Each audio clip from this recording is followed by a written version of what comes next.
Most leaders have been told to tell better stories, but almost none have been told what a story actually does inside a human being. Author unknown. Why some stories change people and most don't.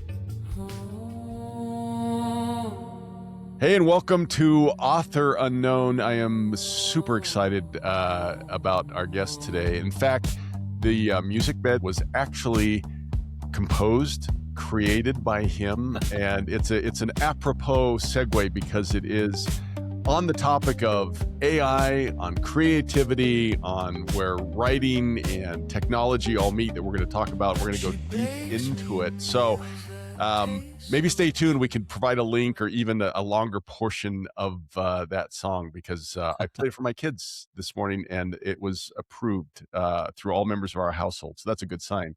But let me throw this to my co-host, Jeff, to introduce this guest again. So excited to talk to him today. I have to put on my glasses because I have to read this stuff because Tim is our guest. Tim Kapp is got such a deep background and a little bit of a technical background. So a layman like me has got to I don't know what all this is about, but we're gonna dive into a little bit about this master of music and music writing. But he is a AI strategist. He is the founder of Cinco AI. He worked in consulting work with Disney, Visa, GoodRx, GoDaddy, Intercontinental Hotels. He's also an adjunct professor of AI currently at BYU. Formerly, he was at the University of Utah. He is also a founding member of the U.S. National AI and Cybersecurity ISO A or AO. Gotta get that right. ISAO. Yes.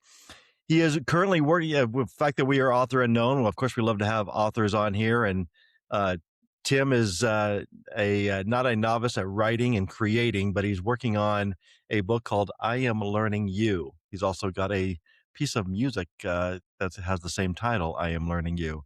And it's written from the perspective of how AI recommendation engines and LLMs are quietly manipulating people's psychology. I don't even know if that's the right thing to really say, but it's good. We're going to go into a deep dive of his process of writing that. We're going to play around today in the context of AI. So let's just kind of kick it off.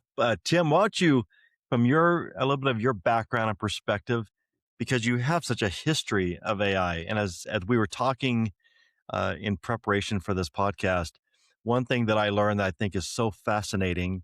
I think we all know intuitively, and we've heard, that AI has been around and machine learning has been around for decades.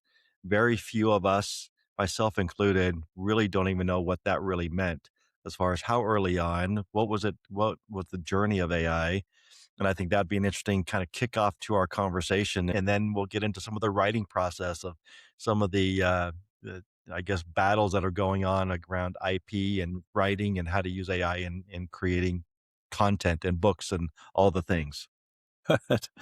Well, you're right. It's it's around us so much. I saw a great post this morning. A good friend said, I'm so happy to attend a conference where no one talked about AI because it's just surrounding us right now, and for good reason. And it's fascinating what it's doing and how it's changing our lives and jobs and things. But there is a really interesting history around it, and it started. People, I don't think people realize how long ago it started. It was back in 1943 that we had the first concept of what they called a perceptron.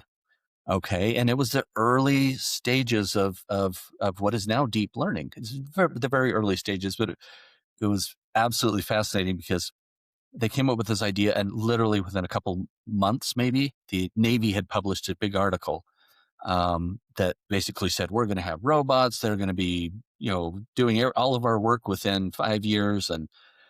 And it was this big hype piece. And so everyone got excited. Some people got scared, and then nothing happened. And on the back end, what happened was they were slowly making great progress. And by the 70s, we had, the 80s, we had neural networks. So we're expanding this idea of the perceptron stuff, but it kept expanding. The research kept getting better. And by the 80s, they were doing some interesting things. The problem was we never had enough computing power. And so interesting things meant you put a few pieces of data in there and it sort of looked like a neuron. And so about the 70s, 80s, we kind of gave up. And to be clear, I was not there. When I say we, it's the general we. I'm not that old.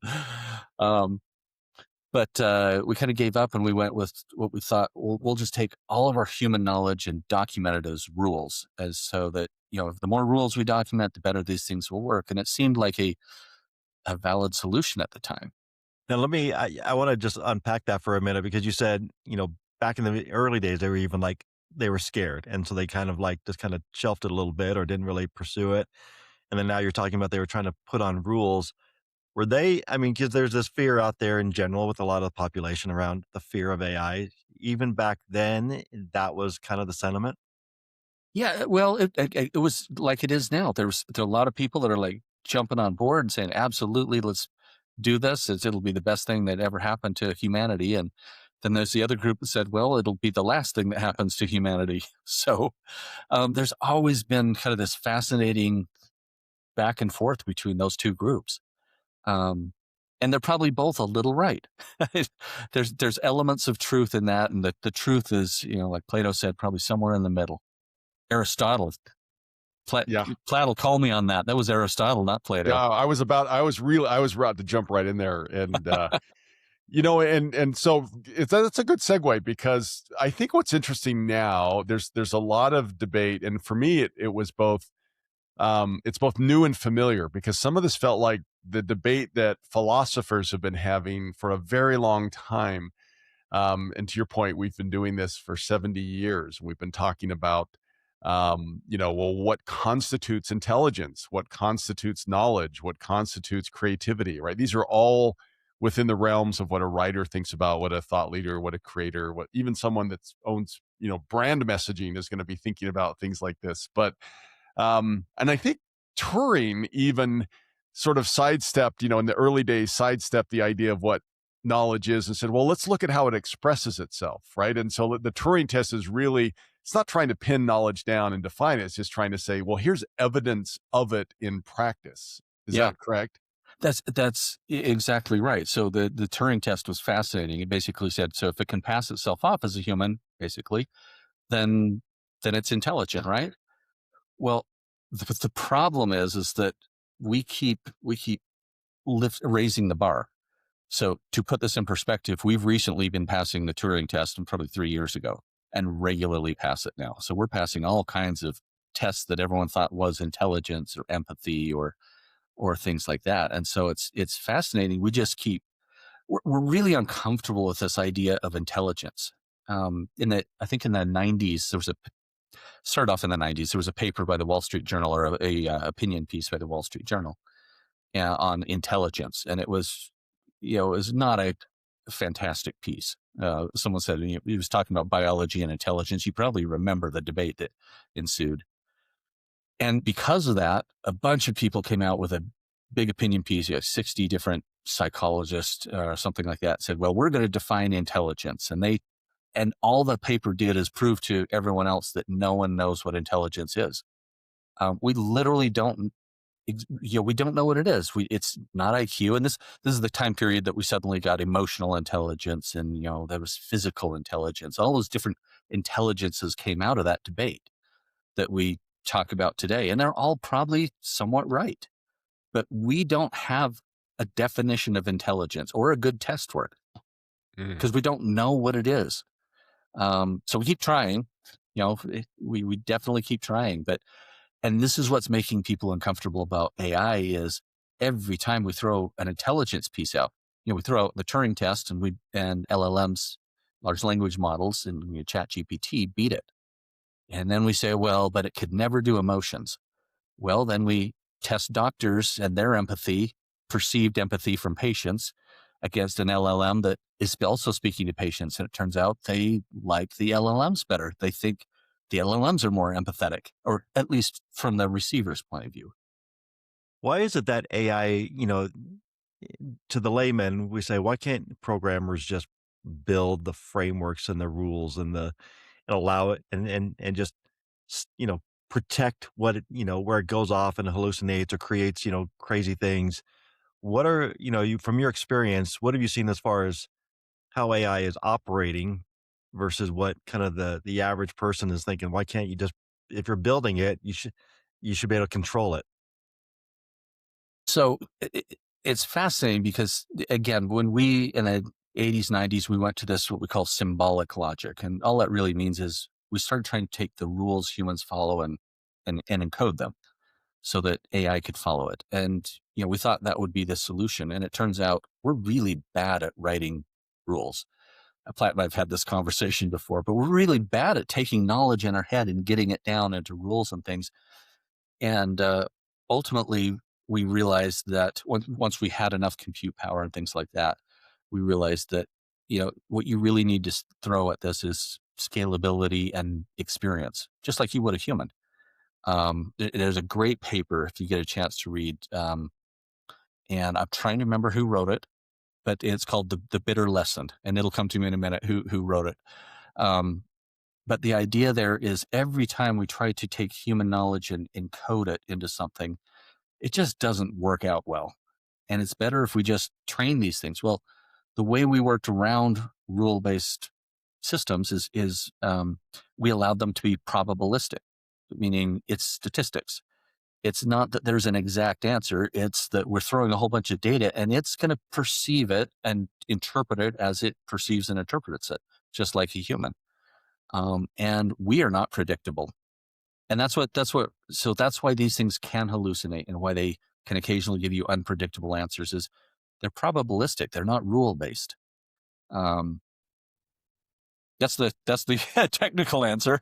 Well, and I think what's fascinating to me is and I recently posted the Polanyi paradox in LinkedIn, which is, and this Tim and I kind of we're sharing this and became the genesis for a lot of this conversation too, which is this is 1966, and this is basically this sense of we as humans have knowledge that we cannot express or we can't use language to express how we know things or why we know things, right? And the example I used was just that, like riding a bike.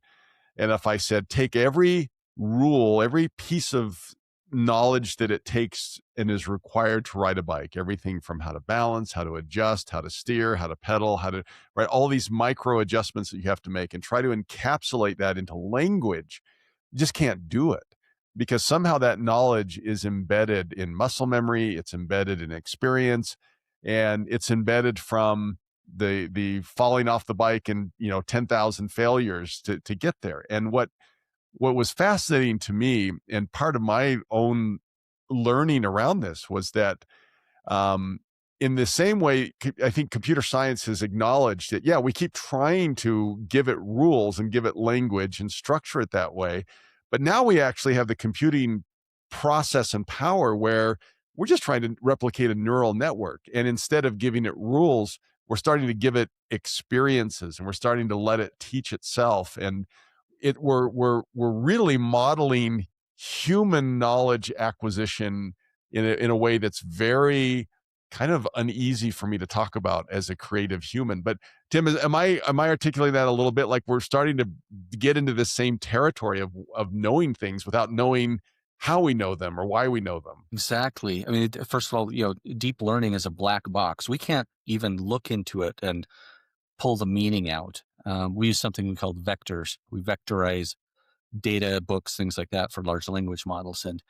And you'd think what humans want is that we want this belief that they'll take the books we read and encode them just like we do, and they'll have indices and things like that in the back with topics, just like a human would. And that's sort of what they're doing, but these vectors are sort of like indices, but when we look into them, they have no human relationship, really. There's some. I mean, you can kind of tease a few things out of it, but in general, they're learning in a way that we can't easily undo, and in most cases, not at all. And so it makes us really uncomfortable. We don't know how they're learning because we can't pick it apart. If you had to go to court, I couldn't explain every deep learning model I've ever built to a judge. Well, in our pre-conversation, you were talking about how they're building these virtual worlds of robots that because the one thing that AI doesn't have is human experience or, experience with, what it's like to live in the real world. And so they're creating these virtual worlds for AI to learn from failure, basically, and process that.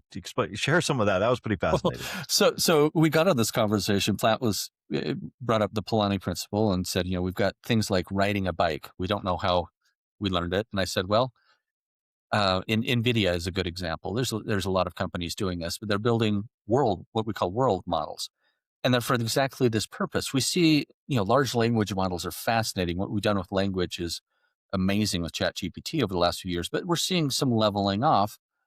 But the progress will continue, I believe, because we're now seeing a leveling off in how you use language models, but we're now giving these all of this AI backbones. And so we're giving them a backbone of experience in the real world, or backbone is what we call, the big word is ontology right now. But it's basically saying we're giving them a backbone that they can frame and think around. So these world models are fun. NVIDIA set up a whole world where you're invited to put your robot in to learn. We don't want robots out on the street, especially robot cars and things crashing into children. And so they build a virtual world with real physics. Um, and they let these things go in this world and crash into each other and fall downstairs. And we're literally trying to get them, as Platt was saying, we're literally trying to get them to fall off the bike because we need them to. We need them to fall off a bike in a safe, careful environment before they do that with a car-sized machine out on the road where your children are playing. One of the arguments I've heard that tries to sort of differentiate some of and uh, in replicating kind of neural networks and these environments is that human beings aren't tabla rosas. We're not blank slates, like in the way that you sort of start with a blank slate with AI, which so innately, intuitively, humans are just born with some sense of understanding, and like even an infant, I believe, I'd have to check this. I believe that an infant is automatically afraid of heights and noise, and that it's just sort of instinctual. And so there's something about some inherited knowledge that humans come into this with that is not the same. What's your thoughts on that? Certainly there's a lot of inherited knowledge. I think we're really bad at understanding our own brains. I think I saw that 90 to 95% of processing power in here is not conscious. So we have no idea what's going on in our own brains. AI, you're right. In a brand new AI model, we're starting from scratch. There's models though, like large language models, ChatGPT, where we're not starting from scratch. We're starting, well, in a way we are, but really what we're doing is saying, hey, let's start with all human knowledge, put it in one place and let it start there. Which obviously works a lot better for certain applications. Well, and yeah, and what I love is that, again, this feels very reminiscent of very old arguments. Even you had mentioned Plato and Aristotle, like that even going back to the cave analogy, where he says, look, we can't, we're all sitting with our backs towards the outside, we're Yeah. facing inside, we're looking at shadows. We don't have the capacity, the language, the perception to explain what the thing is out there that represents reality. We can look at shadows on the wall and do our best. And in a lot of ways, when we talk about this, that kind of AI is running the same way, right? We don't know why and how it's doing things, but we can look at these shadows and say, this is pretty dang interesting. Yeah. The thing that's concerning people, though, I love Plato's cave analogy, because the thing that's concerning right now is we're starting to see AI. I have a poster on my wall that says the world is too complex for humans, and it's got every plane route that flies on any given day across it. It's just massive number of routes on this. And I've started adopting that. There's so many things in our lives that are just too complex for humans. And I don't mean that as a bad thing. We've lived with this forever. Our brains are meant to simplify things and get them down to their essence. But you don't want your airline pilot on autopilot to get things down to its essence. You want the full complexity in case the complex thing, the unnoticed thing, is the thing that saves the plane. And we're starting to do this more and more in different areas of our lives. And so, that's one thing we've been looking at is it turns out there's a lot of things where the world is too complex for us, and we ought to start getting comfortable turning certain things over. Do you think there's an argument, and this is with like Angus Fletcher, the Ohio Story Lab, right? He's the neuroscientist that also specializes in story and storytelling, that just says, look, there's just such a thing called primal intelligence. It's an evolutionary trait. It's human beings have become narrative thinkers because it's served us evolutionarily. And so it's just something that computers, AI is not going to be good at. They're not going to be good at finding exceptional information that sits outside the pattern, that perhaps is it's the black swan. It's what's really important, but we don't know how to weigh it. And it's not going to be very good at determining that. So here's my thinking on this recently is I agree with that, but, and this is what I'll clarify. So it can outthink us on things that can be known. It can find more facts than we can. It can consume more facts, and I say there's 100, thousands of these models, millions. Okay. It can find better information than us. It can pull, it's read every book. We haven't read every book. So it can, for facts and figures, great. It'll do better than us. On the finding the black swan, you said, for example, it can't find the black swan any better than we can find the black swan. The whole point of the black swan is, at least as Nassim Taleb defines it, is that it's an unknowable thing, and there are unknowable things in the world. Now, there is one exception to that, and that is, and this is another place that AI is really starting to go along with these world models. There are certainly unknowable things, but we can simulate, and AI can simulate better than we can, if it's built right. And it can simulate a million different simulations, every possible combination of events and things going on, better than we can. And so a simple example is if you're trying to, let's say you've got a plane coming from Paris and it's coming into New York, but it's 30 minutes late. Well, what are your options? You can't make it go any faster. What you can do is when it lands, you can have the airport reconfigured so that you get those people in as fast as they possibly can. So you could move the baggage people. Maybe you move them to a different place. Maybe you move the plane to a different gate. Maybe you tell the people pulling the plane in that you need to route this plane before this plane. There's 10, 20 things you can do. And the combinations of all those things there's so many combinations. A human literally can't think through every possible combination of that. That's the kind of thing, simulations that a computer can do very quickly, that we just, again, can't do very quickly. So I'm not saying it's any better at finding the black swans. It is better at simulation and figuring out where black swans could occur. Let's transition to your book a little bit. The title, I Am Learning You, and what is your premise and story that you're trying to convey to the reader with that book?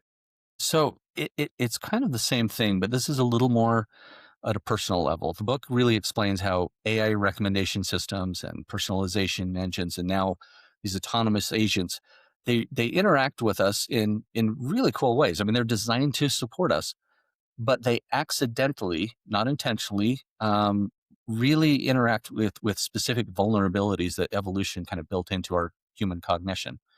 So, I didn't write this as a warning, and it's not, I'm not telling everyone to run to the hills and buy chickens or anything, but it's important to understand how these models work and how they can accidentally, again, I don't believe there's anyone out there saying manipulate people. These models look at certain data, and all they're trying to do is improve engagement, your engagement with Facebook or social media, or with ChatGPT. You'll notice the last few weeks, ChatGPT now always ends with a question. So you ask a question, it now ends with a new question, trying to get you to engage more and more and more. And the whole idea is these things interact with you in the only way they know how, which is through engagement. But sometimes engagement is not the thing that makes you better off. It's just a signal that says they came back for more. And it's really can begin to manipulate us. Again, not intentionally. I don't hold any of those models, and I don't think they're trying to cause harm with us in any way. I don't think there's someone behind the scenes saying, make it more conservative, make it more liberal, or things like that. But it happens. The math makes it happen. It sees us engaging, and the way it happens is this: we're built. So as you're wandering through the savannah, you see a mango. That's a nice thing. You see a tiger, you better run. And so it weights. Our own brains are weighted heavily towards noticing tigers versus mangoes. Okay, even though both keep you alive. One of them will make for a nice afternoon. One of them, you won't be there the next afternoon. And so our own brains are, a good way to put it is we're literally the descendants of the most anxious people on the planet, because they're the ones that survived. And that's the wedge that these engines get in with, is they use anxiety and distress and that emotion to engage us. And again, they're just trying to engage us, but that's what's happening to our brains. And I don't blame any individual company. I really don't think it's something that's in there. And I build these systems myself. And I came to this uncomfortable realization that, I'm not going to stop building these systems, and I don't think anyone should. But if we understand how they work, that's at least a form of inoculation that will significantly help all of us.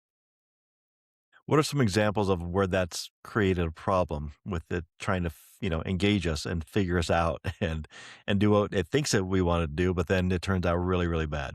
Well, social media is the worst. Okay. That's the most obvious. I shouldn't say the worst. That's the most obvious one. Because what it'll do is you'll get in there, and as soon as you start dwelling on a particular topic, or as soon as you click like on something, it's the algorithms are saying, oh, he engaged or she engaged. And so let's start showing more like that and more like that. And you'll see this if you're on TikTok or something like that, you'll instantly see it start shifting. And the problem is we start believing the things we see. If you're on a sales lot and a salesperson is coming towards you, we have an automatic cognitive, I can't remember the name of it. We have a response to that where we prep our brain to be manipulated, or for someone to start talking to us. And we've all done it before. The problem with these engines is there is no prep for that, because they're showing you're the one doing the clicking. And so you think it's free choice, and you think it's the thing that you wanted to see all along.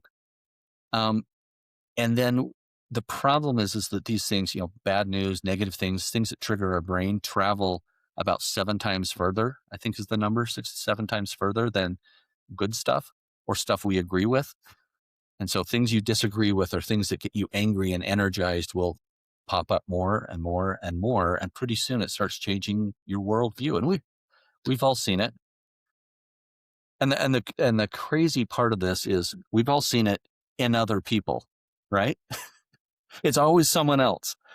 And but the research shows it's actually the more intelligent you are, the more this will actually take advantage of you, because the more intelligent you are, the better defense attorney you are for yourself. And you always think it's everyone else. It's not you. So it's really amplifying the RAS, the reticular activating system of our brains, by just pumping in. I'm a big behavioral change guy, and talk about how the brain works, and the fact that you can train your brain to think whatever you want it to think. Just keep feeding it the stuff you want it to be thinking about. But the AI and this algorithms just amplify it so much that you see people going down such rabbit holes of validation and evidence to their viewpoint, and they become so entrenched in it that they can't even be open to other possibilities, because they've just been loaded and overloaded with that kind of information. Jeff, I've heard you say before, you have a story about a wolf or something, and I can't remember it. The black wolf and the white wolf, which one wins? Yeah. That's it. It's the one you It's the one you feed? It's the one you feed. Yeah. That is exactly how these algorithms work. In the book, I use the metaphor just to help people understand, but I use the the reason it's called I'm Learning You is in Jurassic Park, that there's a scene or somewhere in the middle where they see the fences, and I can't remember the name of the guy, but the park warden, and he says they were testing the fences. They learn. Okay. That's exactly what these systems do, is they test us, and they don't have to be smarter. They're not smarter at all. They're literally just testing signal. And the more signal they get back, the more they say, oh, I think they want this, more of this stuff. But there's no way to optimize for actual increased value in our lives. All they can optimize for is engagement. And engagement is that evolutionary weakness in our brain.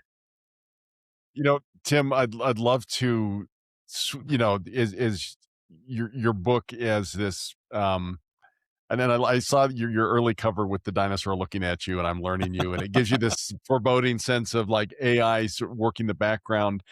I'd love to talk about how you've partnered with it, because we've talked about creativity, and particularly, in authoring and writing.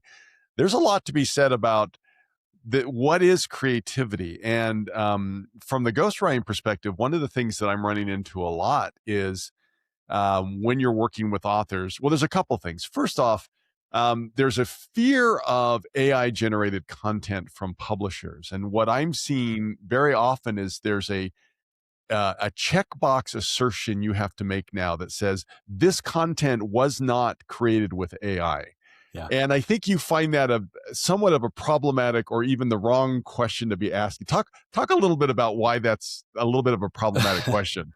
So it's a real problematic question, and it's even more obvious in music, is, well, what does that mean, AI? Is auto-tuning, which we've used for 20 years now, that's AI. So no one can check that. There's a few artists that might be able to, but most artists, you've used auto-tuning for 20 years. And book authors, Grammarly, that's AI.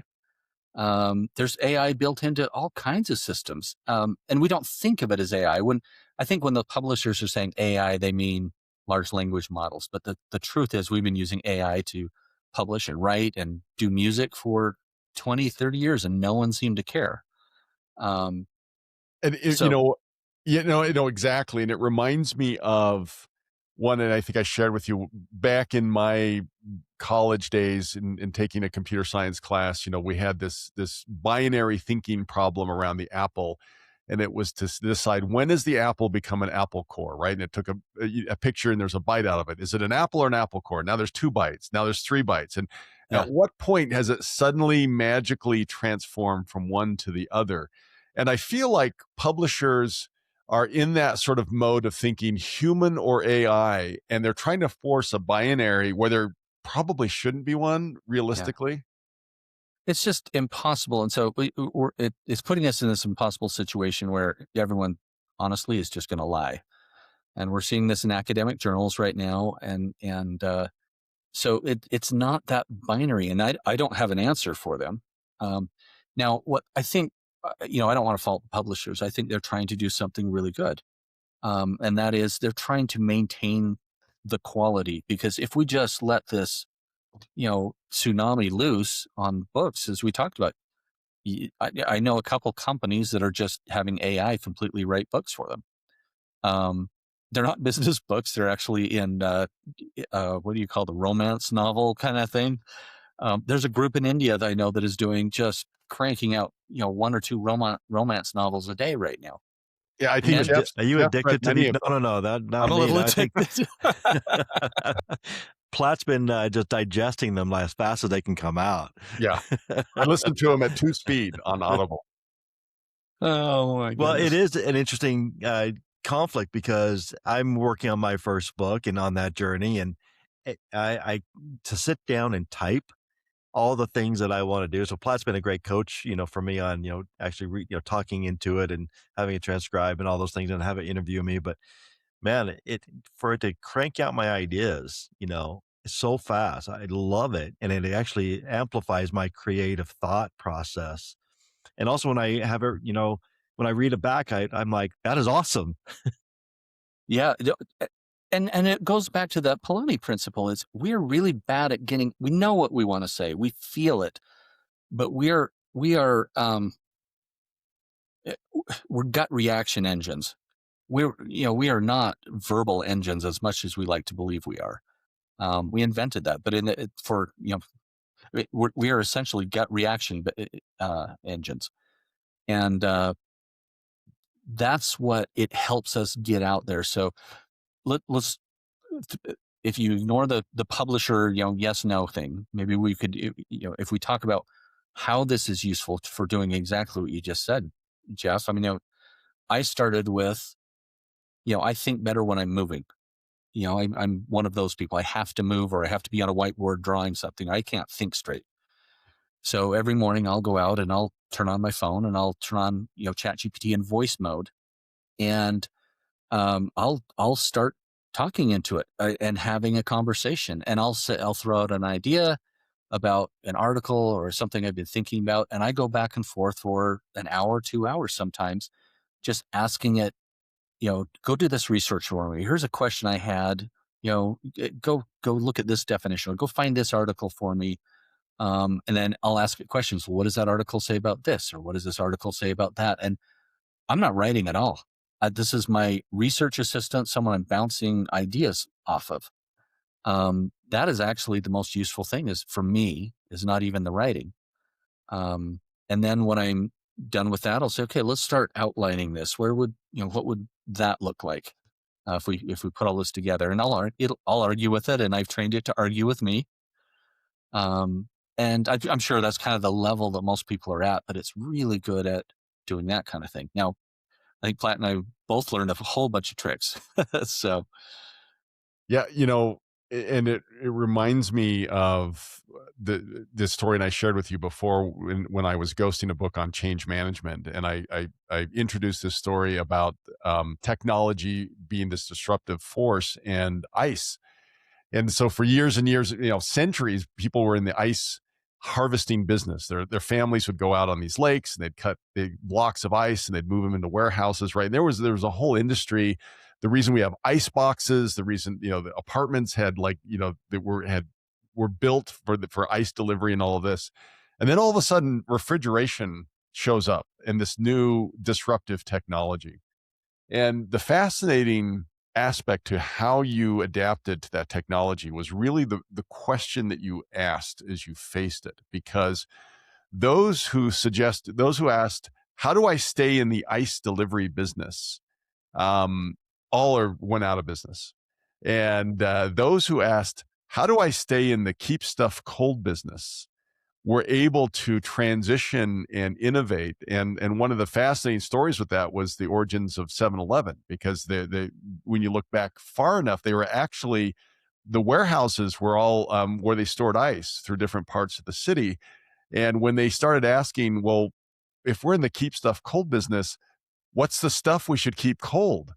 And maybe we should have staple foods and items that are spread throughout in convenient locations throughout the city. And all of a sudden, convenience stores came into fruition. And all of this was because of a disruptive technology. And it was the question that you were willing to ask. And for me, I think the question that I've been wrestling with as a writer is, it wasn't so much, am I in the I type words business, but it's, am I in the create meaning business?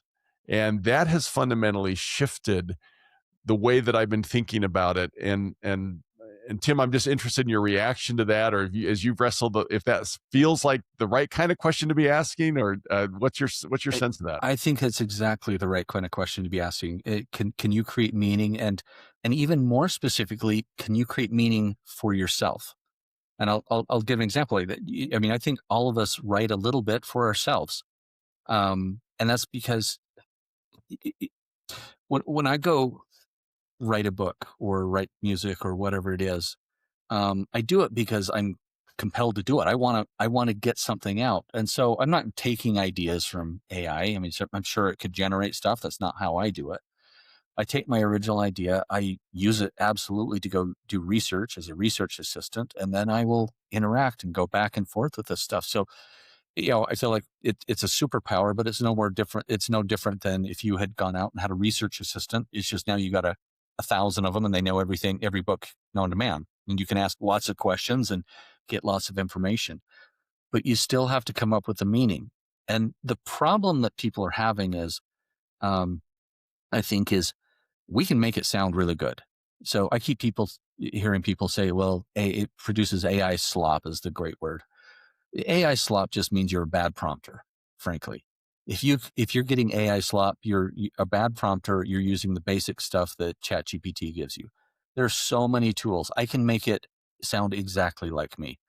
I feed it my personality profile. I feed it writing I've done before. I feed it, I feed it authors that I really appreciate. And it's a little interesting to me that I can feed it the authors that influenced me as a writer before all of this came out, and suddenly it writes just like me because now it's influenced by the same authors and the same thinking that I am.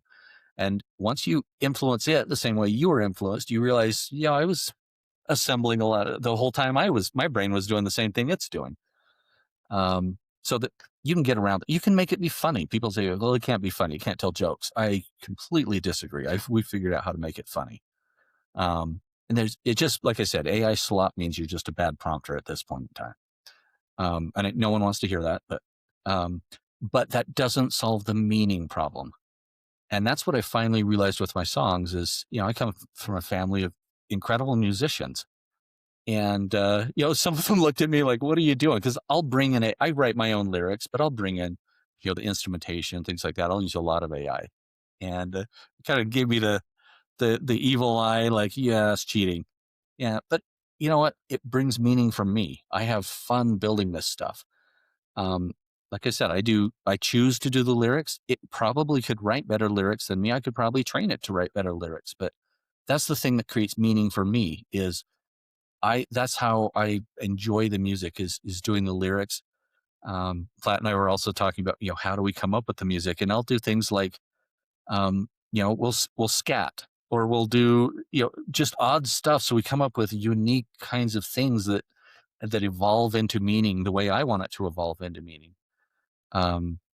So anyway, let's dive into that creative process that you and Platt have been engaged on with your book. And Platt's created some, when you talk about, you're just not prompting it well. Platt and Tim, share a little bit of that back and forth that you've been going on with this journey of I'm Learning You book with Tim and some of the tools that you're playing around with and some of the discovery that you've had and I guess heightened creative genius that's come out of it. Well, I'll set it up, Tim. I'll throw it over to you because I frankly, and I think just as a precursor to that, the reason that AI, not AI checkbox is not useful is it gets to that Apple core problem. Like, oh, well, if it's 51% human, is it now human? Yeah. Is it 49%? I didn't use a spell checker, so I can't say that it's totally human. Like it's the wrong framing problem. So if you put that aside and say, how do I use it as a tool to sort of enable meaning making? So I'm not turning it over, but my hand is heavily on the wheel, but I'm still using AI in interesting ways. So one of the things I've been doing I've been writing my own nonfiction book essentially on that topic, on writing like 30 years of just my experience as coming as a ghostwriter, as a screenwriter, as a novelist, as an instructional designer, like putting all of that together to my own sort of perspective around writing. And I developed a manuscript now. It's like 75,000 words, but it was enough to feed into AI as a template to sort of weigh a book against. And I created 4 engines, which I put around meaning. And those engines, by the way, each engine ties to a neurological function, ties to an evolutionary adaptation, ties to a biological purpose, and ties to a story question in the reader. So I was very intentional about mapping that out. And it's basically conflict, character, change, and stakes are the things the main engines. And then I put it into an AI engine and then said, why don't we and just serendipitously about the same time, Tim said, hey, I've got this book I've written. You want to give me some feedback? And I'm like, you know what I'd like really to do? I'd like to, instead of like read it and give you feedback, which I was happy to do, I would also like, can I feed it into an AI prompt and have it measure it against this book and see what it outputs? And so Tim was gracious to allow me to do that. And we did it. And it was kind of fascinating, right, Tim? The results we got back. I will, there's a few times in this AI journey where every once in a while, I get a surprise myself. It's like something in your gut's like, wow, that's a new level. And that kind of happened with Platt's writing. And again, it's Platt's writing, his experience from a lifetime of this. But what we were curious about is, would it actually translate well? And so he threw the book in, and I got back. He delivered back to me an analysis that was, what's the best word? Uncomfortable. Okay. On the one hand, it was very gracious, as ChatGPT says to be, or whatever you used, is it said, boy, this is a message that needs to get out there. It's an absolutely critical message to get out there for almost everyone, especially parents. So I read the first paragraph and thought, I love it. I love this thing. AI is everything I dreamed of. And then I kept reading. and it actually said, it went through what Platt would have done, which it went through every part of his book and said, and analyzed my book in that context and said, well, you did this well, but you could do better here. You could do better here. And what I realized is I was not telling a good story. I had not put myself in there as the protagonist. I had awesome facts. We had great research, awesome facts, and it was a nice flowing thread of a book. But it said, but if you want to get from an 8 to a 10, here's what you got to do: is you've got to put some emotion in it. You got to put some personal stories, some emotion, show why this mattered to you. And that is just not me as an author. I am uncomfortable doing that. But I thought, okay, I'm going to listen. I'm going to prove that I listened to this, to Platt. And I went back and very uncomfortably did this. Now, to do this, I had to have AI interview me because I could not write down these stories. It was so uncomfortable. I don't know how it is viscerally uncomfortable for me. So I said, interview me, we'll pick some stories. And I said it in about that tone. And so it found some stories. I didn't like any of them, but it came back and said, no, these ones, this is exactly what it was needed here. So I begrudgingly put it in there. And then I showed my wife, because I thought she's just going to say, no, she already read it. And she had already said, just publish it. It's done. She Now, read before this. before you showed your wife, what did you think of it? I didn't love it. I did not love the changes. And it's because I'm a certain personality type. I don't, I'm very logical. I don't like the emotional feel. I don't like opening myself up too much. And like I said, very uncomfortable but what Platt did is that document, just like a good editor, it said, you got to do it and it's going to be better. And so she read it and she said, this is so much better. And I literally only added 10 paragraphs maybe, but it was just exactly what was needed. Now, I am not scoring a perfect 10 yet on Platt's thing. And frankly, I made a decision not to. I made a decision that I'm not going to be the full protagonist in this. Maybe I should. But those are the kinds of things that I, as an author, I still want to have control of in a way. So I didn't do everything it said. And I'm okay with that. And what was fascinating is we ran your rewrite back through it just to see how well it would look at the two versions. And it was very it recognized exactly where you made changes, right? Yep. It was pretty dialed in. Yeah. It knew exactly what changed. It knew exactly. It said, yep, these are the right emotions. It did tell me you probably should put a little bit more in that. And I shut that down fast. Yeah. So No. Platt, your framework that you're running this through, this little tool, is it basically helping to draw out more storytelling and the power of story and bringing out that emotion and that humanity, that emotional connection that we get through stories? Is that the premise of kind of the tool, or?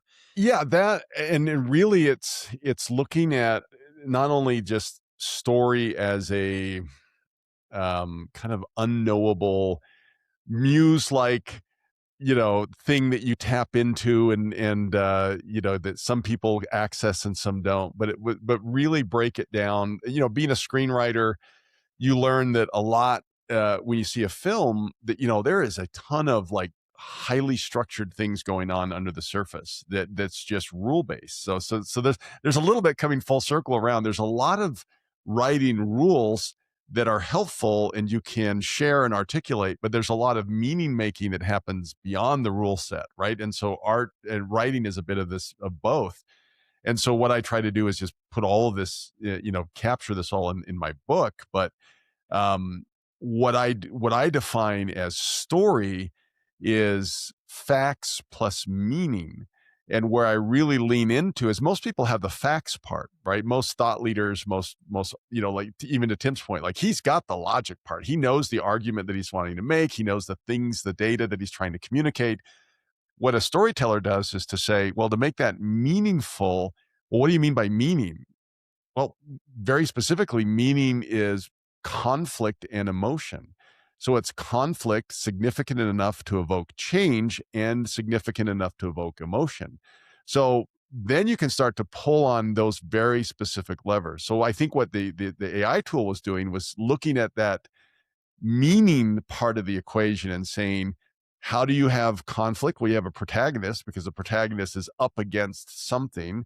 It's significant enough that it invokes change, and we're drawing emotion out of it. So it takes Tim where his natural proclivities weren't necessarily there, and to sort of extract that through the interview process and to build in those pieces. So now we've taken something that was communicative and maybe accurate, and maybe like I'll argue that, look, you have a book in your car that is your owner's manual, and it has every fact about your car. It's probably not the thing you read to because it's meaningful, right? So what makes meaning out of that? So essentially that's what it was doing, is diagnosing that and giving you some ideas for how to input those pieces and just all of a sudden make it a story. It did what a great editor would do. I mean, I fed it many stories, and it was fascinating to see how it said, no, I think this one, don't do this one. This, that's not a great, it felt like I was talking to you, Platt.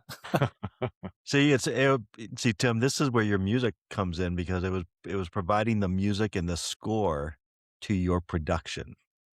That's exactly right. So Nicely done, Jeff. And just so you know, and for me so I can eat my own dog food, I ran my own manuscript through my own engine, comparing itself against itself, and it was brutal and kicked me in the shins a couple of places and said, "Yeah, you violated exactly what you said not to do in this chapter." And I'm like, okay, take a deep breath. And it's hard, right? There's a little bit of it, like, what is the old saying? The cobbler's sons have no shoes, or something. Like, Yeah. it's hard to do it's hard to do the thing you're telling other people to do. So problem. Oh, go ahead. Finish. well, and all I'll just say is that I actually went through the same process as Tim. As I went back and said, okay, smarty pants AI, ask me some questions, and it prompted me with questions. I put on my microphone and I just riffed, and I told stories, and I went to the places it asked me to go. So it's all my language, all my experiences, all my perceptions, right or wrong, but I use prompts that it took from my own writing to get me there to take back into the book and make it better. If that's sort of the collaborative, crazy process of using AI in this way. Anyway, Tim, go ahead. What you were going to say? No, I was going to say, one thing we've been experimenting a lot with is simulations. And so we'll take, full page personality profiles. And we're starting to do this thing where we'll actually build focus groups out of Sims, AI-based Sims. And it turns out that if it's done correctly, they're actually more accurate than things like polls or focus groups, and it's kind of for the reason you said, Platt, is Sims don't lie. They will tell you exactly what that personality type is actually thinking. And so it turns out they're more accurate than political polls and things like that. And so we're starting to use those more on products, books, things like that, because they will kick you in the shins if you ask them to. And that's one thing I actually don't like about recent releases of ChatGPT and Anthropic is you notice it's getting kinder and kinder, and every word starts with "You're so brilliant." Yeah. Wait, I thought that was just on my platform. I didn't know everyone was getting that that's same because response. you prompted it to always start that way, Jeff. You're like, please start all sentences with how good I am at my Yeah, thing. I was like, man, I must be in the top 1% of everyone who's on Claude or ChatGPT. Well, you This is are. insane. You are. Well, yeah, but you are. So yeah. All right, so let's get to a little bit of practical, for the listeners that are, listening to this. I would love to kind of just have the two of you share some of your secret prompts or processes that and how you're using AI in writing your content, your material, and your books. That someone could kind of walk away and say, okay, I'm going to implement some of those ideas that would really help me in my creative process. Um, I've got a few. Like I said, I love uploading my personality type. Go take the Myers-Briggs or the Big Five. Give it your personality type. It's shocking how much it'll change your writing if it knows that. And it probably already knows if you use it for a lot of writing, it figures you out pretty quickly, like like the book says. And you can in fact go query yourself. Just say, can you tell what personality type I am? It'll tell you. In fact, another prompt is go tell me how someone might manipulate me given my personality type. That'll Mm. kick you in the shins too. You find out you're not as tough as you think you are. Um, that's a good one for me. I have a few books that I use as frameworks. My favorite right now, other than Platt's when it comes out, is there's a book called Economical Writing, because I think all of us just write too much sometimes, and we spend too much time, or we explain things too long. And so I use a book called Economical Writing, and I'll often say, okay, especially with articles when you have to tighten it up, I'll say, go apply the rules of the book Economical Writing, which I own. I encourage everyone to own the books that you're using for frameworks. And it's phenomenal at taking a lot of thought and helping me just cut out the words that aren't contributing. Um, and then I think we talked about this at one point, or at least I did with Platt. And my favorite new thing is, as an author, you're trying to get your book out there. At some point, it has to be distributed. You're gonna have to do podcasts like this or other things. And so I thought, I tried the other day to put it in Notebook LM, the book, and said, go build a podcast about this. See if the fake podcasters can actually derive what I want them to hear from this.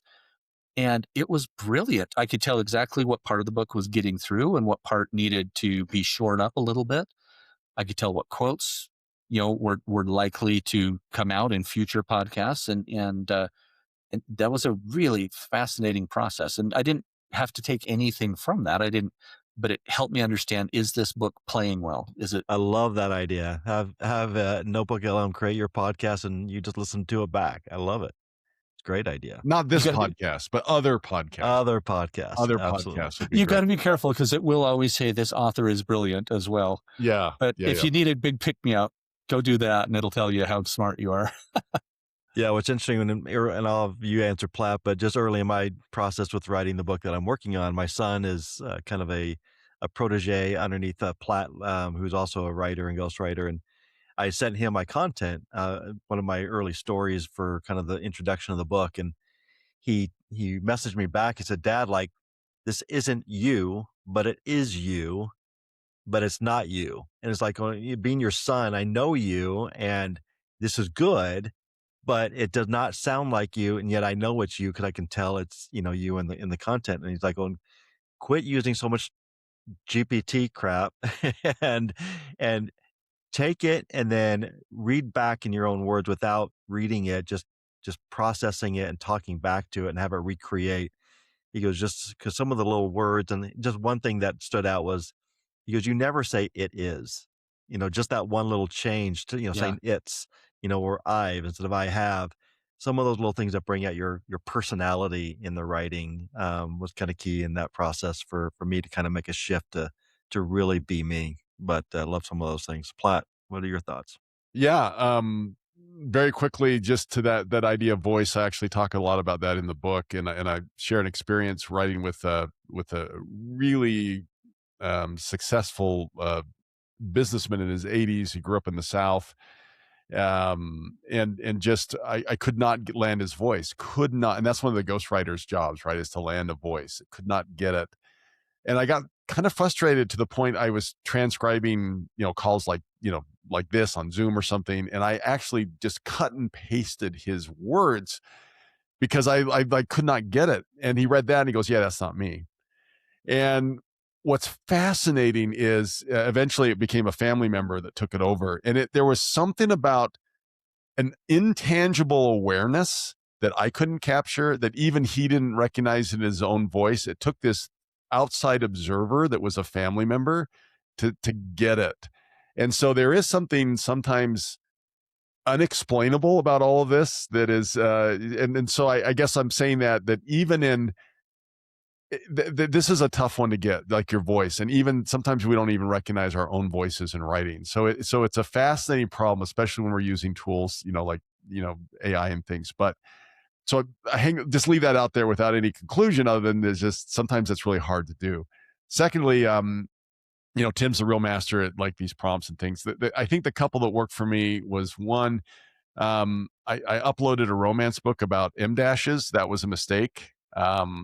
We knew you were into the romance we went novel. way too heavy on M dashes, so I had to take that one out. I think it was the Scarlet M dash or something. Anyway, no. The prompt that I actually really like is join me in the writer's room, because I thought about the way storytellers in Hollywood get together, and they talk about story in a writer's room before they start committing words on paper. And what I wanted to do is to use AI collaboratively. Like, I didn't want it to write the words for me, but I wanted it to just be a thinker and a story and react to things and throw things out. And so that's the prompt I'll use. It'll say, look, I want to look at these topics. Join me in the writer's room. And it just immediately understood its role and what I was asking it to do. And it was a fascinating experiment for me. So I actually like doing that prompt quite a bit when I'm just thinking about writing. I love that one. One thing very similar, I'll say, okay, there's a few authors I want to influence me, or whose styles I really like. And I'll come in and show them stuff, and we'll go, and I say, prompt it to have a conversation with me.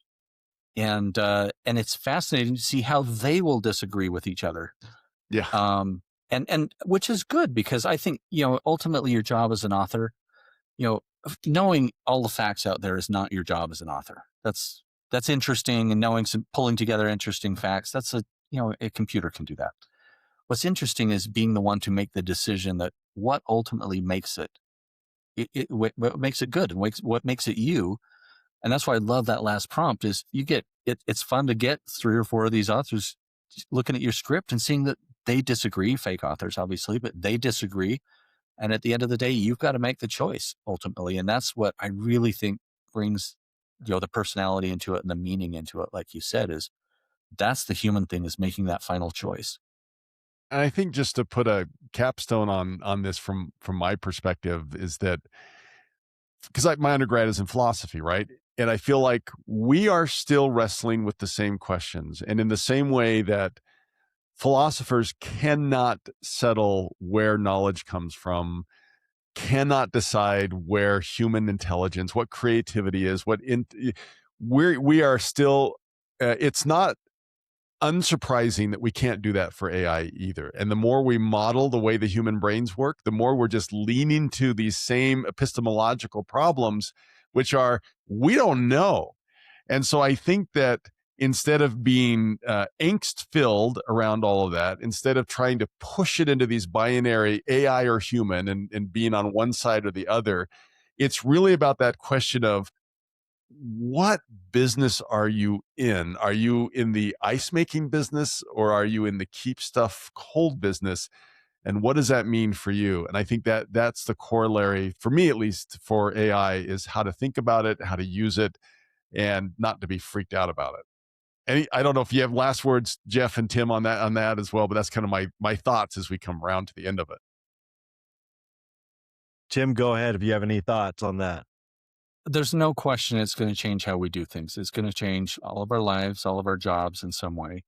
I think if you really lean into it, like you said, Platt, I feel like, I think a lot of us feel like we have superpowers. You got to be careful with it, like any new technology. And you don't want to completely rely on it. Again, at the end of the day, you're the one with the steering wheel. It can help support, it can do these things, but you just won't ever create the meaning that matters if you're not the one in the steering wheel. And I think that's what's interesting. At least that's what's interesting for me, is at the end of the day to be, I'm proud of what I wrote. I'm proud of the music that I write, because I got out what I wanted to get out. Yeah, and I'll just kind of put a stake on the ground. I'm super, super excited about this era of AI and the creative collaboration of how it pulls out of us humans, because it is so hard sometimes to articulate and create to an end product. And the tools and the way that it can interact with us, I think is just absolutely fascinating. But one thing I had really no real before this conversation realized how, I guess, open AI is, that it's going to continue to learn and evolve. And I know No that's where the pun fear, intended. yeah, that's where the fear is, obviously, but it's also that's where the possibilities are, and where we can go, kind of together on this journey. Anyway, loved your insights today, Tim, and Platt's always a genius in his expertise, but you're bringing your AI expertise is absolutely incredible to kind of pick your brain, and excited to have you back on when the book is finished and we can dive deep into I Am Learning You by Tim Kapp and your music. Thank you. Thank you. Well, we thanks again for everyone who joined us on this episode. And look, I'm just excited anytime I can send an email to the philosophy department and say, "Hey, I think I may have justified my degree a little bit." Um, they don't get those very often, so that's always exciting. But thanks to Tim for joining us, Jeff, as always, and we'll see you next time on Author Unknown.